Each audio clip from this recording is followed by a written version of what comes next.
And you're live. Okay, hello and welcome to The Bridge, a monthly webinar series hosted by the Masters in Educational Technology program at Michigan State University. This month's conversation follows from community survey feedback asking for a focus on technology use that supports learning in social studies classrooms.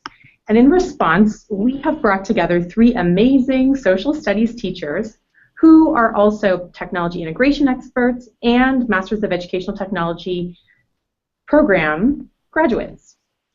Today, they're going to share insights that can inform the work of social studies educators who, as we know, are charged with the essential task of teaching students to understand the complexities of their world. I'm Michelle Shira Hagerman. I work here at MSU to coordinate graduate certificate programs in educational technology and online teaching and learning. I'm joined by my co-host, Rohit Mehta, who is a doctoral student in educational psychology and educational technology and the brains behind the operation. Rohit will be watching our hashtag on Twitter and bringing in conversation from the hashtag. Anybody can participate. The hashtag is MAET Bridge. The show is live streaming at bridge.educ.msu.edu. And we should mention, actually, for the record, that we have seen and reported some spam messages using our hashtag. So we just wanted to let our audience know that to the extent possible, please ignore these uninvited interruptions, should they happen. Okay, so let's get started. I would like to introduce our guests, Kyle Shack, Pilar Kazer, and Jeff Gerlach. Kyle, maybe you could start by introducing yourself and your work. Hi, I'm Kyle Shack. I currently am a social studies teacher at Allegan Alternative High School, which is in West Michigan. I'm also a digital learning coach for the Allegan district, so I help integration across K through 12 as our district does a one-to-one rollout. I've been teaching for this my fourth year, and I work primarily with at-risk student population in the social studies field.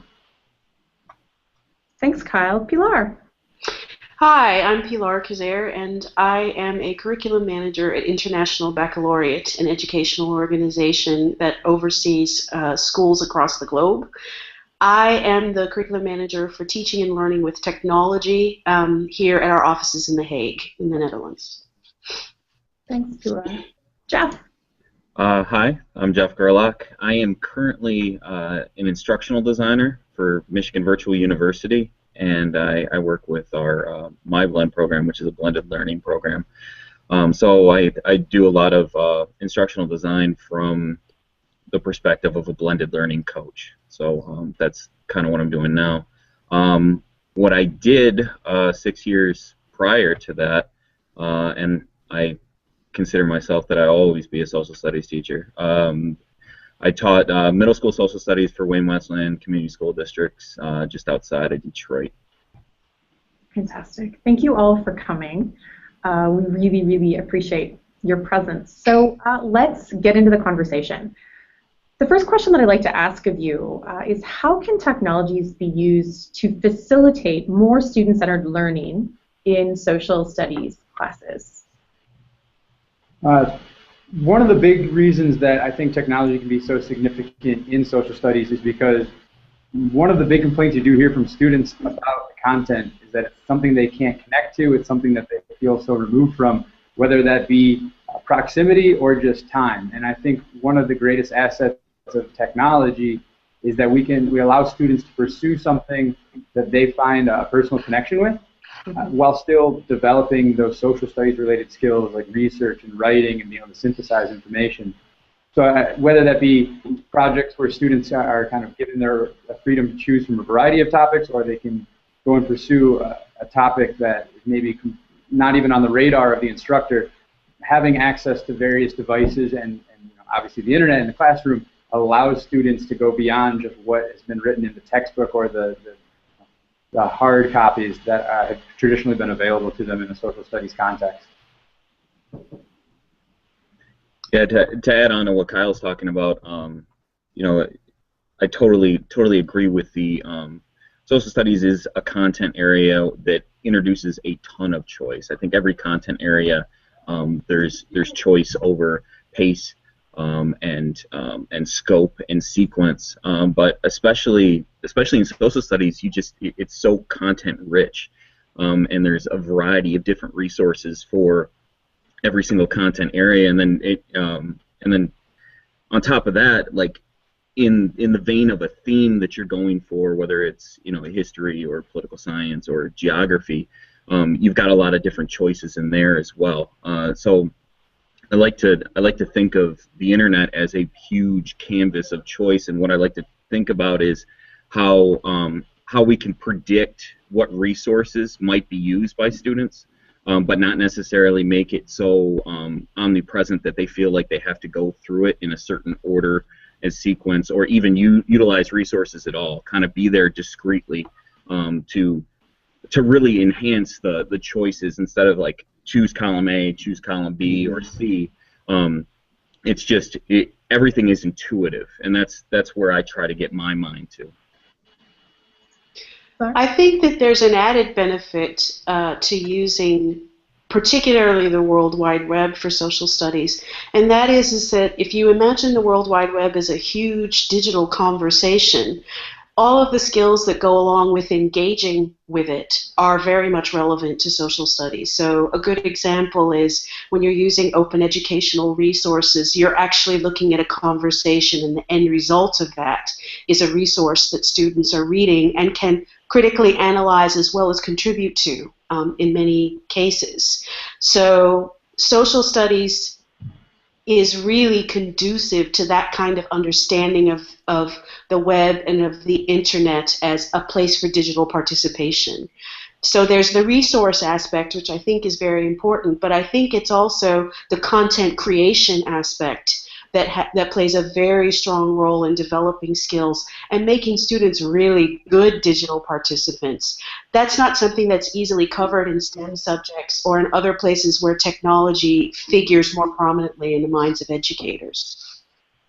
Yeah, and I think absolutely the ability for students to interact in real time with that creation is, even if they're interacting about content that is not necessarily in their lifetimes or even within their millennia. So I think that's absolutely true. The ability for a student to see the conversation develop, regardless of what they're talking about and when it took place, is amazing for social students to feel a connection to a topic that otherwise would feel very abstract. Can you provide, I mean, as a group, can you provide examples from your own practice where you've been able to engage students in that way, in that conversation, and to gain that disciplinary insight into the way that there is a conversation? One of my favorite things to do was to kind of utilize crowdsourcing of primary documents. So I bring in a primary document, and there's a real power to inline commenting. Whether you bring it into a Google document or you just use a social bookmarking utility or like Digo or something like that to just go in, highlight text, and make comments, ask questions. Or my favorite thing that students would do naturally is provide additional resources. So they'd curate links and link a video to something.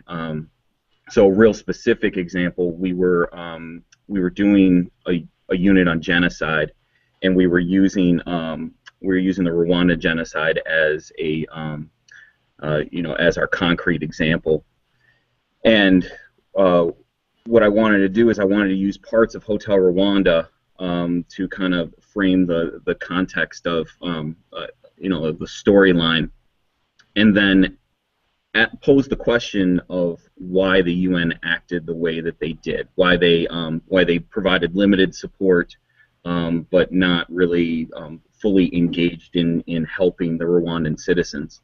So we pulled up the UN Charter, the preamble to the UN Charter, and then we had students would go in there, make their comments inline, and it would be within the context of this question of why did the UN behave in the manner that they behaved. And we were able to kind of jump back and forth between the movie as a resource, the charter as a resource, but then the internet as a whole for bringing in resources and making comments on, you know, particular lines in there where, you know, where it talks about that they can handle international issues, but you know, issues that are isolated to one nation is something that they can't really get involved in because it would be a violation of sovereignty. So it was an interesting way of bringing the primary document to them, making it a living, breathing document, and seeing the actual application for, you know, a historical event, and kind of picking that apart in that manner. I'd like to tag on to the idea of content curation. One of my favorite activities that I did with my students was to create a virtual gallery using 3D virtual gallery software. It was meant in part to hit home the idea that art is supposed to exist in situ. I used to be an art historian, so a lot of my social studies teaching also involved aspects of visual literacy, so I should be clear on that. But the other reason we introduced the virtual gallery is the idea of content curation as a whole, that the physical experience of building a virtual gallery also drove home some of the important ethical ways of using information on the internet.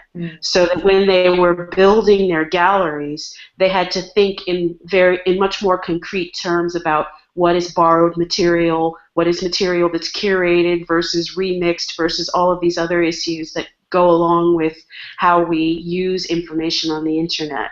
So I love using resources in that way and trying to find ways to transfer concepts and skills using technology. And I think that was one of the more successful times that I did it.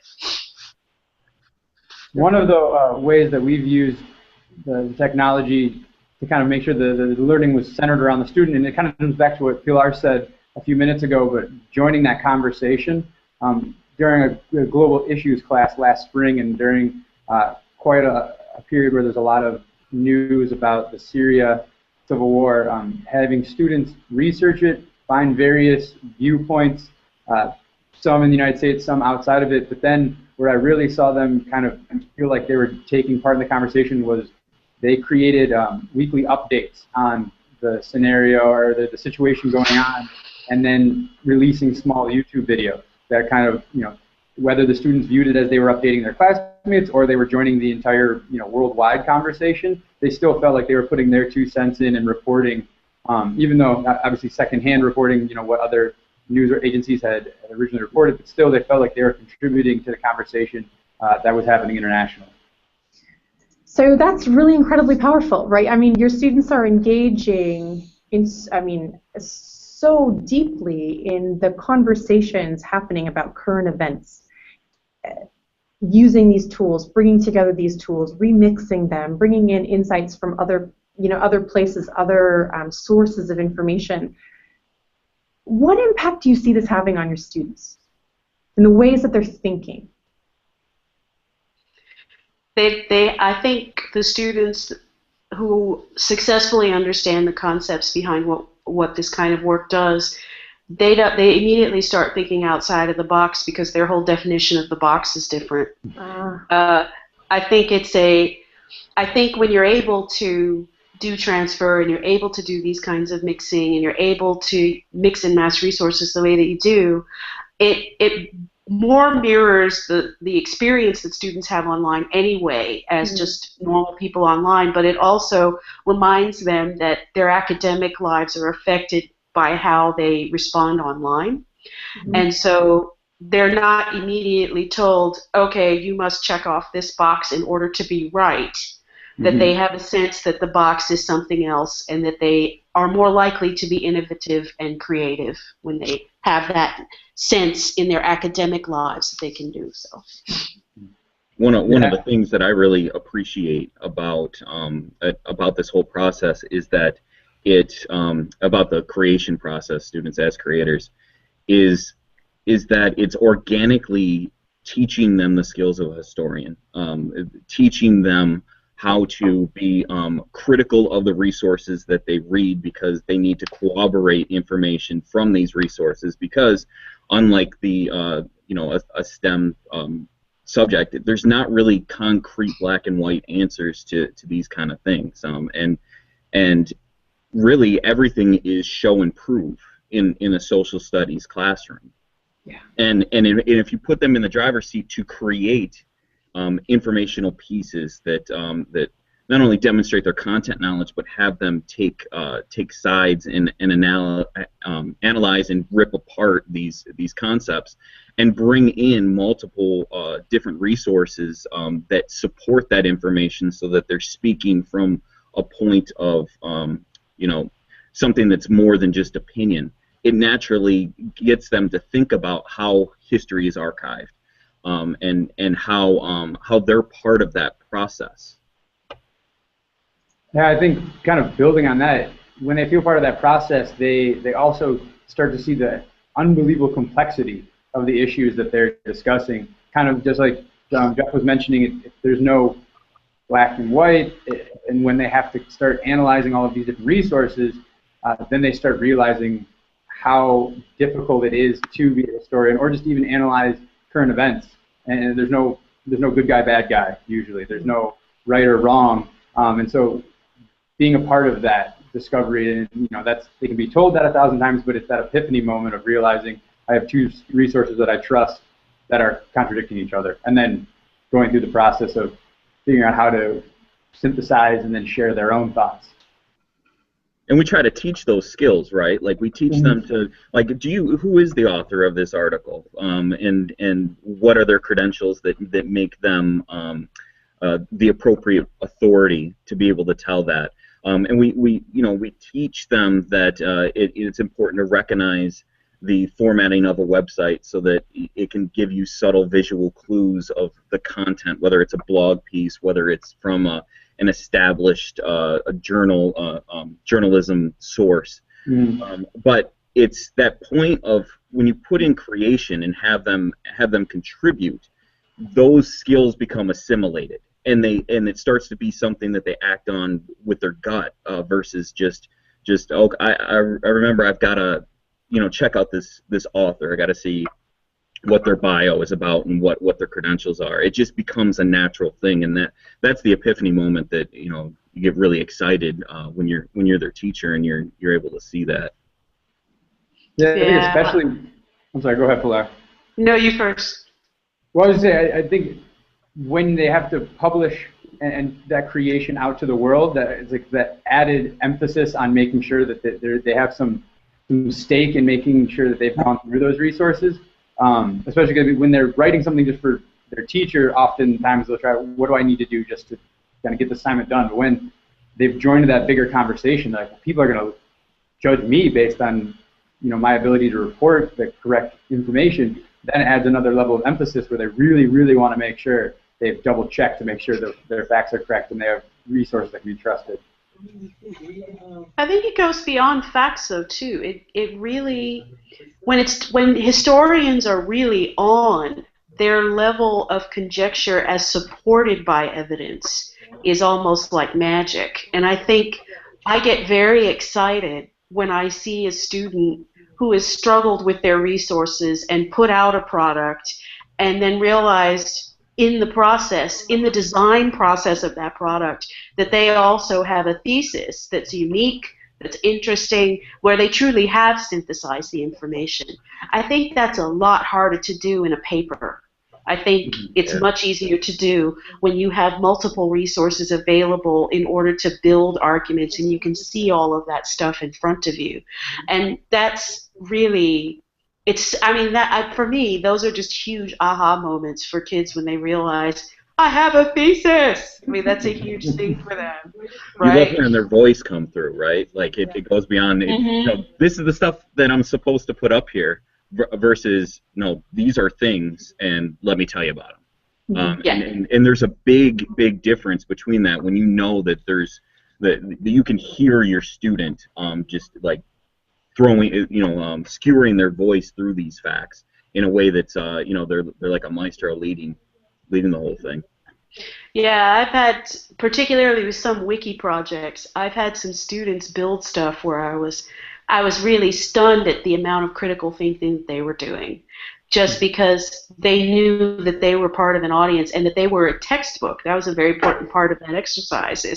This is what I am teaching people. So it's not just this is the information that's available to the teacher. This is what my fellow students will know. This is what anybody who's reading this wiki will know. And I've seen some pretty amazing things when a student realizes they have that kind of agency in terms of what they're doing. So you had them build a crowdsource. You had them build a crowdsourced textbook. Yep. That's very cool. Yeah, it was on the scientific revolution, and we had kids that were doing stuff with major theory and all kinds of things, and it was scaffolded so that you could choose to do something that was more factual if you felt comfortable with it, or if you felt more comfortable moving towards the critical thinking skills. And so you see this huge range of high quality resources that go from the purely factual to the intensely theoretical, which also was very powerful for the students to see, because they were seeing, some students who wrote their factual accounts, right, then saw what the theoretical aspects of what they were writing were. And then they were able to, oh, wow, I didn't even think about that. So it was a way to kind of move them forward. It was pretty cool. So you've said many things in the last couple of minutes that have me thinking about the profound impact of your practice as social studies teachers on literacy's development. You've talked about synthesis. You've talked about synthesis and design through creation. You've talked about, multimodal, right, creation. You've talked about the ways that students discover different structures through collaborative construction of their writing. I would love for each of you to take us some time to talk about the ways that you conceptualize literacy instruction inside of your disciplinary practices, because obviously this is a huge issue. One that I'm personally really interested in hearing about. But I know there are a lot of teachers out there grappling with the complexities of literacies and content together in social studies. I can stumble through and take the lead. And I've worked through my master's program. I worked with Michelle on. I'm incredibly interested in digital information literacy as well, and still I'm constantly evolving my thinking with it because it's such a complex kind of thing. I think about the internet as a place for learning and controlling it in two different ways. It's a really noisy environment with a lot of things that can be distractions, but be good distractions. So I think about either taking out the noise, really curating a lot in the beginning, and kind of weaning my students on to being able to identify what resources are appropriate for their use, and kind of do a lot of the hard work for them to bring it to them, and over the course of time wean them off of my support and let them kind of go free. And part of that is I build literacy skills, particularly the ones that I focused on the most. They're kind of a lot of sub skills come from them, is teaching them to think about their prior knowledge of when they're cruising through the internet, trying to either be creation mode always involves research and bringing those materials into your workflow, and then figuring out what you're going to do with it. And so as they're trying to curate things for their consumption so that they can remix them or do whatever they're going to do with them, I like them to think about what they already know first. And it's a best practice for teachers in general, right? When we start something new, or we're continually checking for students' prior knowledge and trying to attach to that. And what I like to do with them is to make that an internal process, that they're constantly saying, well, it's kind of like they're BS detectors, right? Is what I'm reading something that's good for me? Is it something that I can trust just based upon what I already know? And that's a good gateway. The other things are author credentials that I have them look for, identifying the purpose of an article. What's intended here? Is it supposed to be factual? Are you reading The Onion, so it's supposed to be a parody? Are you why was this written? Or if it's a non-textual object, why was the video created? Why was the image created? I like them, especially with our genre of education, to think about timelessness versus time-sensitive content, and analyzing whether a resource is still applicable. And then finally, I talked about it earlier with site organization. I like to have them have kind of a schema in their heads about how the internet is organized, how it's separated into different categories, between whether it's a news website, whether it's an entertainment website, whether it's a personal blog, and what that changes about the resources. So I have my students, a lot of times, I'm trying to equip them with the skills to analyze whether resources not whether they're good or bad, but whether they're useful for their current situation.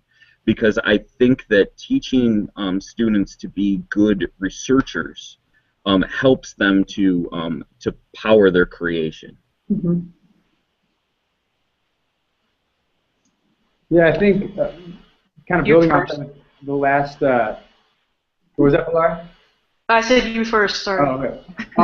Kind of that last point you made, Jeff, with the research. I think one of the big things that I struggle with a lot of my students is that some. Oh no! Oh no! Hopefully he'll come back. Yeah. Right on the precipice of an awesome contribution there. But Pilar, okay, so I know you're sitting there with some ideas too. While we wait for Kyle to come back in, what are your thoughts? Yeah, I have my most recent work has been on this issue of digital and technology literacy. So not just across social studies, but across all disciplines. And I think that things that are specific to social studies are very important, because our first interaction with technology is through the technologies that social studies supports. Yeah. So it's, in Europe we refer to them as ICTs, information and communication technologies. Yeah. That almost everybody's first encounter with whatever technology is tends to be through that medium.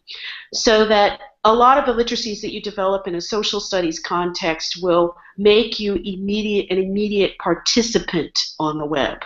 Mm-hmm. So I think that there's a lot to be said about examining those kinds of literacies, if only for it to be an introduction to technology in wider contexts, as well as to becoming an effective communicator in a medium that's becoming fairly universal, complex, messy, all the other things that go along with living on the internet. I think the second important thing to remember about literacies is that there are also hidden literacies that in social studies in particular you can address. This comes up a lot in assessment in a lot of my work. One of the things that I work on is finding hidden digital and technology literacies in on-screen assessments, right? Yeah. So that such a huge issue. It is a huge issue, and very few people think about things like online reading strategies or how multimedia is taken in as an informational piece versus text, paper versus screen. These things tend to be, I don't want to say neglected, but maybe put aside as being intuitive. I hear the word intuitive a lot when it comes to digital literacies. And I actually would like to push back against that students know what is within their experience, and many teachers are very passive in assuming the students know more than they do. But literacy is a set taught set of skills, right? Yeah. And that digital literacy has to be taught in the same way. So it's on the onus of teachers to make the connections between what academic use of the web and academic use of technology is, to make sure that students are actually literate. Because and I don't think I don't think you can guarantee that. You see that much more clearly when you're working in assessment design, because then you actually have to start thinking about what does it mean when a kid is watching a 2-minute video and has to draw information from it within 5 minutes versus how they watch a YouTube video. Totally different experience. So social studies is the place where that becomes most apparent. Mm-hmm. It seems like I got bumped for a minute, but it seems like sorry about that. We're glad you're back. It seems like we're exactly in my train of thought. As far as students often have such a unique experience with communicating digitally, and it's often completely different than many of their teachers were trained as far as using technology to communicate and to research. And that's a big thing that I know I hear from teachers and students, which is that, oh, the teacher already knows how to do this, the student must as well because they were born and raised in it, not realizing like, oh, well, maybe this student only has a cell phone that is his connection to the internet at home. So access issues. Exactly. So a Chromebook in front of them, all of a sudden there's a whole world of topics and websites that they can still access them on their phone, but it looks different. They haven't maybe gone through that process, and how they interact with those resources then completely changes. And so it definitely can't just be that my student is young, they already know how to find these resources. Like Pilar was saying, it still has to be modeled and specifically not just modeled but modeled correctly. Like this is how you can use Twitter to find information and to build your resource of knowledge, as opposed to this may be how your peer group uses Twitter, which can completely alter the way you view the tool. Well, it's a pedagogical structuring of social media at that point, right? Or any technologies in general that you're working with. A couple key terms that I wanted to hit on. One, Kyle alluded to the digital native thing, and I hate that myth. And I Thank you. Thank you. And it's not to say we can all do collective hives like 5, 10. It's not to say that students are. It's not to say that students are coming in a complete hole that you've got to dig them out of and untrain some of their learned behaviors in online. It's just it's not a we've got to come to how students use it. It's not how we've got to do it in a way that the teacher feels comfortable. It's a third column of where these things come together naturally, and we've got to be aware of where students are at. Teacher has to be metacognitively aware of their own behaviors, wants, needs, and kind of stereotypes of how students use technologies, and first and foremost, you've got to think in the context of TPAC, and you've got to be able to really champion pedagogy and content, and not let technology use in a personal, casual capacity dictate the way that you use technology in the classroom, or prevent you from going at something that already has an established kind of paradigm for use for your students. The second thing that Pilar said a little bit ago, and I think Kyle was trying to get back, was the idea of intuitiveness, and I think it's an important thing to talk about. Yes, minding everything that we just mentioned, we cannot assume that certain things will just be intuitive to digital learners.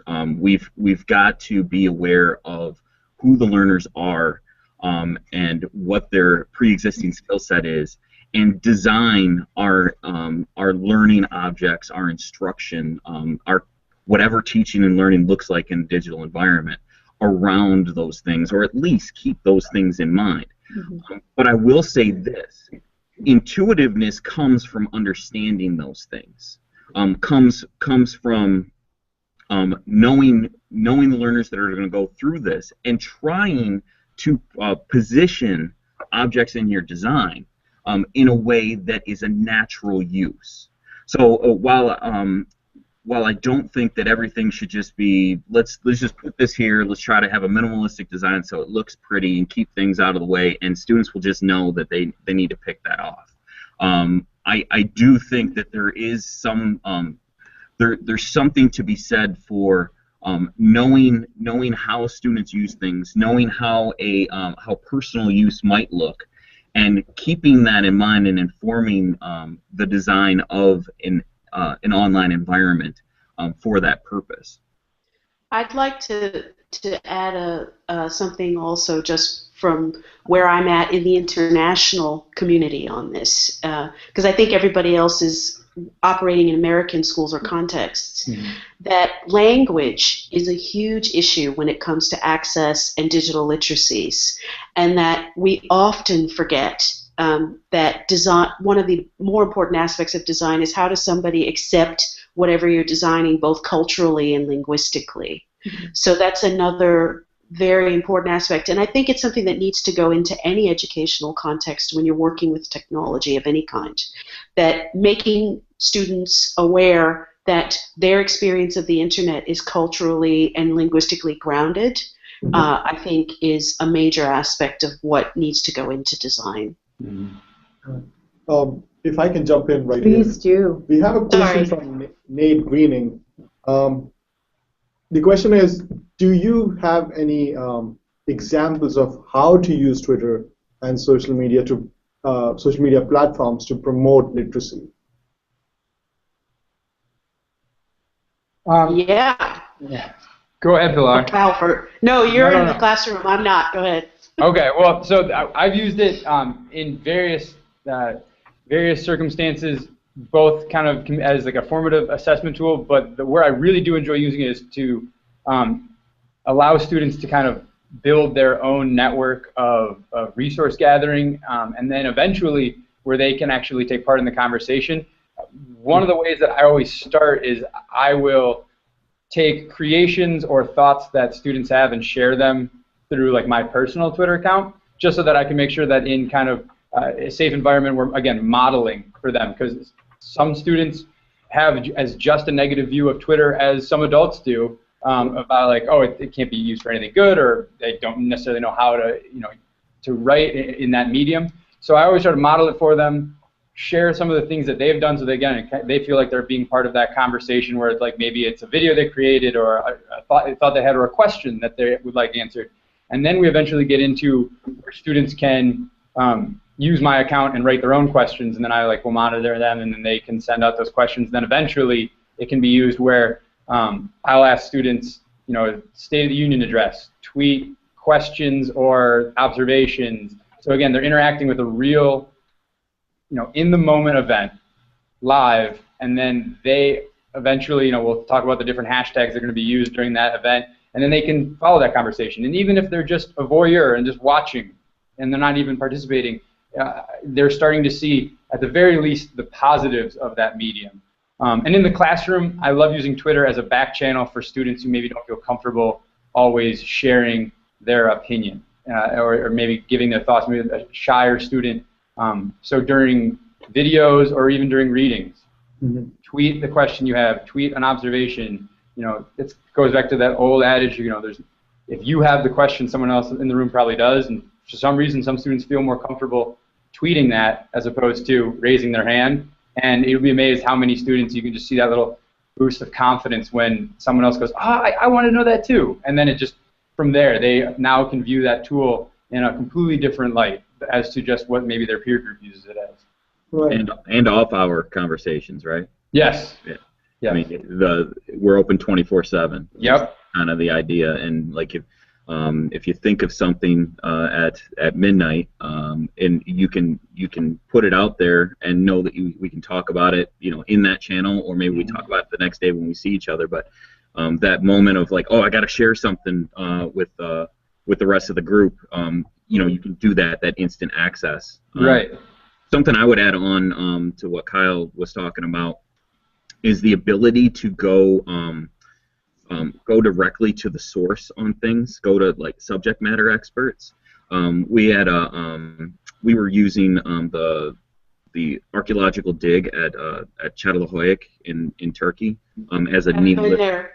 yeah, yeah, and what we were doing through, there's so much social media out there of the archaeologists themselves doing quick videos and showing different artifacts that they're digging up and like demonstrating the structure of the dwellings and stuff like that. And there's personal Twitter accounts that you can tweet directly at these archaeologists.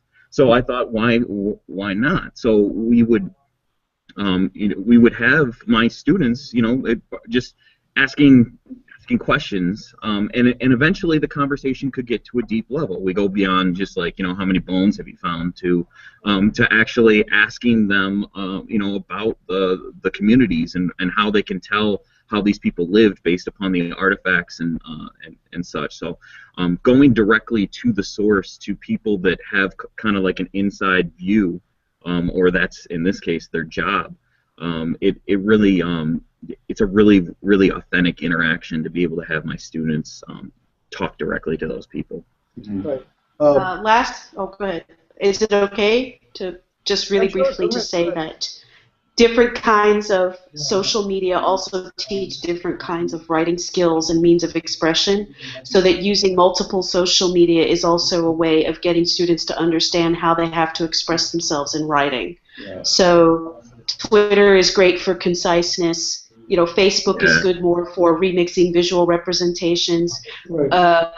Today's Meet is really good for back channeling. So the idea of also making sure that students learn discernment in their tools. That when they're doing this, they're utilizing multiple writing skills and multiple forms of expression. Yeah, Pilar, I think that's absolutely true. And it was something that I learned the hard way when we had students first start blogging, and I had a couple of students I just could not figure out why their posts were so short. Right. I say I was like, I've explained what I'm looking for, and finally one of them said, "Well, it's like a Facebook status, though, right?" And all of a sudden I realized, like, it was the context in which they were viewing. Oh, I'm publishing something to the internet. It's probably like a Facebook status. No one wants to read a 6-page Facebook status. So exactly. And that completely opened my eyes to, we're just both looking at the exact same thing from completely different perspectives. Mm-hmm. Yeah, I'm curious to ask. And Kyle brings up a great example. So in that situation, you've obviously decided that you want to go with a blog post, and you've thought critically about what that medium is going to afford the students to be able to do. Do you usually go in that situation? I'm guessing you kind of just said, we're going to do a blog post, and this is kind of what we're going to do with it. Mm-hmm. And I'm wondering if you ever have the conversation with your students about like thinking about the affordances of a medium, like beforehand, or whether you kind of like scaffold them towards using the medium for somewhere close to what you had thought, but obviously they're going to have a little bit of like play with it. I'm just interested how you introduce a medium and then have like loose enough structure to where you kind of get students to take full advantage of that medium. Yeah, and I'll tell you a little bit of the context in which we use it. So we use it with, last year we tried a 20% time or genius hour in my class, and then it was so successful that our school, we decided the entire student population was going to be a part of 20% time. And so it was introduced to students in the context of, you're going to be blogging kind of reflections and progress reports on your projects that you're working on, using a blog, so that other students in the school who are not maybe in your physical space while you're working can see some of the cool things you're working on, as well as we can share it out with the community, so parents at home can see, like, oh, here's the poetry I've been working on, or here's a documentary I'm making, or so on and so on. I probably, in hindsight, I would have liked to have had that discussion, like I said, about what exactly the blogging medium looks like in the context of what's the writing format like, because like I said, I had that student who was viewing it like a Facebook status update, but I was very upfront with what I expected the affordances of it to be, that they were going to have an authentic audience, that they were going to be sharing something that they should be proud of with a population that some that they knew, some that they didn't. And some of the affordances that I wasn't really expecting were, when students did get comments from someone outside of the community, like someone from San Francisco commented on my writing, and all of a sudden they want to go and proofread 3 more times something that they had written because they have so much pride in it then, whereas I'm like, well, when you turn it into me, you just want to proofread it once, and they're like, it's you, I know you, but the other people, I want to make sure that they, what they think of me. And then even, I had a student today tell me that a university in Chicago sent a letter asking a student, hey, we've been reading some of the stuff you're writing on your blog, and we'd like for you to consider us when you apply to school, because we think that we'd be a great place for your creativity. And like that, not in my wildest dreams would I expect that to open a door for a student. And so that one was just, exciting for both of us, but in a way that I did not even see. It works out about how I'd imagine. Like you introduce it, you have some thoughts in mind, and then once they get into it, you start seeing the affordances, and then you can have that conversation with your students, the ones that, especially when they realize, oh wow, the whole world is seeing this, right? It's riddled with errors. What can I do the next time? Mm-hmm. What can I do to make sure that it's more polished? And then maybe you collaboratively, and I love that one-to-one or small group like conversation informally with a teacher where they can say, well, why don't you construct it in a Google Doc offline first and treat the blog as a publishing format? Right. And why don't you work together and have your feedback loops and comment in each other's documents so that you can make sure that it's polished and what you want before you put it out there. And it's cool how it just grows organically, right? At a point of need and at a point of discovery, you work together as a team of a community of learners, teacher included with all of your students. So that's fantastic. No, yeah, It's really great to get to the issue of recognition, that students understand that there's a formal process behind the content that they create, because then they can transfer that to when it's time for them to be formally recognized in other contexts. And I'm a big fan of digital recognition of one kind or another. Not like, the congratulations, you got an A, but more the ability to be able to see in a very immediate way the effect that their work has on the larger digiverse that's getting their content. Right. We also have a follow-up question that just pertaining to the process of monitoring Twitter feed or blogging in class. For instance, how do you know that they are not texting or doing something else? You don't. Yeah. I'm turning on a light because I'm in the Netherlands, so sorry about that. It was dark. Exactly. It's really dark here very quickly, but you don't know that. The only way that you're actually going to know that, there are ways that you can set up classrooms to be able to monitor what are on people's screens, if that's really what you need to do. But my response to that would be, if you're talking about how such technologies are used naturally, then distraction is actually natural to that medium. That's right. So that the engagement is all you really ultimately as a teacher can judge. If you have an entire class that's completely distracted, then there's probably something going on with the lesson plan design. Right? Yeah. So, yeah, I hear that question a lot from teachers in my position. How do I get kids not to be distracted? And the answer is you don't. Right. Usually kids stay on task. Yeah, you manage it. Exactly. You have to manage it themselves. Right. Exactly. Correct me if I'm wrong. This is like when you expect them to take notes and a kid is scribbling or at the back of the notebook. This is something like that. They're distracted and they can still find ways to be distracted.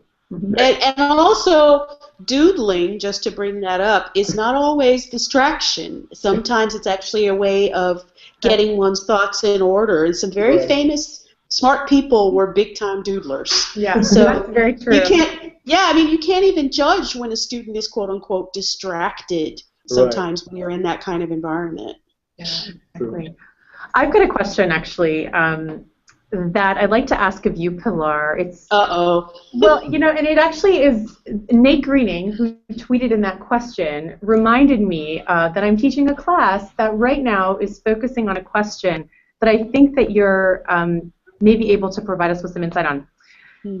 The question is really, what role could games or game-based lessons play in teaching and learning in the social sciences and the humanities? I mean, Kyle and Jeff, feel free to jump in too, but Pilar, maybe you could start us off with that.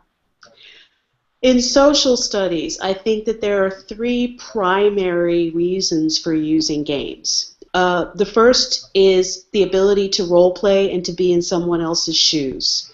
So that games and simulations, I've seen some very, very powerful uses of social media and technology where students are literally in another person's head.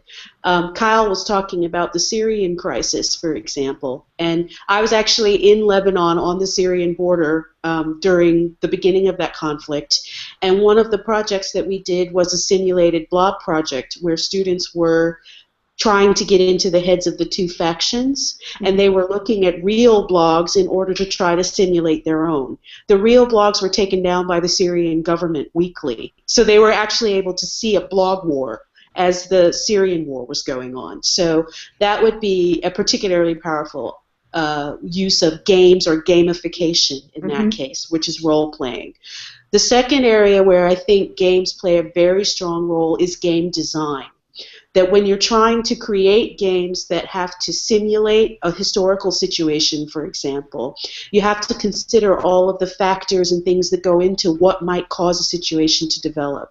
So when you design a game along a number of factors, you're trying to essentially put together in a critical way what could have possibly happened and contributed to a certain situation. So games are really important for that. The last area where I think gamification plays a very strong role is in assessment. That games can be used as a really good way to keep students engaged, but also to give them significant agency in how they quote-unquote level up or move to the next board, or however you set up the games and the situation. So there's gamification in the classroom, and then there's games-based learning where you're using games to either increase empathy, as in the case with many role plays, or trying to critically consider how historical or current event situations may have cropped up from a number of factors. And I think that covers it, right? That's fantastic. Any other thoughts on that question? Thank you, Claire. Sure. Well, I think games are just, they're so great because for some reason education gets caught sometimes in this idea that if you're having fun, you're not learning, which is just so frustrating. But I mean, just to piggyback on what Pilar said, I mean, like simulations is for, especially, I mean, I'm in rural West Michigan, an opportunity for a student to place themselves in Syria or the White House or wherever, you know, their role is, and you see students just dive into it. And then also when you can build in these traditional skills that we're looking for students to build in social studies, like, you know, you're the president, but you need to have the correct information to be able to make this game make sense. You can't sit there and speak on a topic that you have never even begun to look into. So they take some pride in preparing for their role, and when, you know, the game day comes. And then I just think no matter the student, there's a certain level of competition it's very fun, and especially if you can figure out a way to make it high stakes enough that they're interested in winning, but low stakes enough that failure is not only allowed, but failure is you know, expected and encouraged. Exactly. Then the games become, you know, they almost are organic in students helping other students, correcting each other, doubling back and correcting things they've said, and then it becomes a much more fun experience, even for students that are a little shyer. They start to really get into that competition.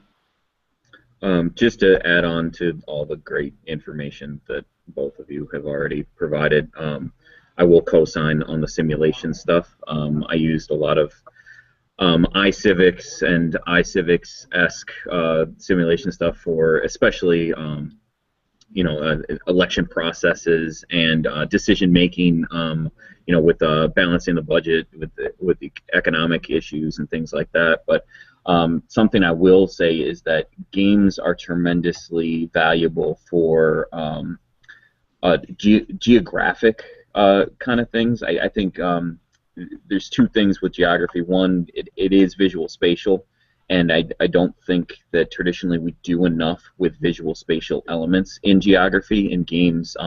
Not only being able to see maps, but interact with maps and zoom in and see what things look like on the ground level, and a proximity of countries to one another, proximity of natural land formations and everything.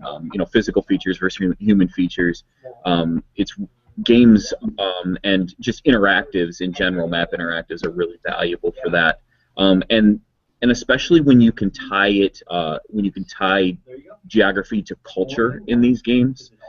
Things happen. People do certain things culturally because of the geography that they live in, and geography dictates culture in a lot of situations. And I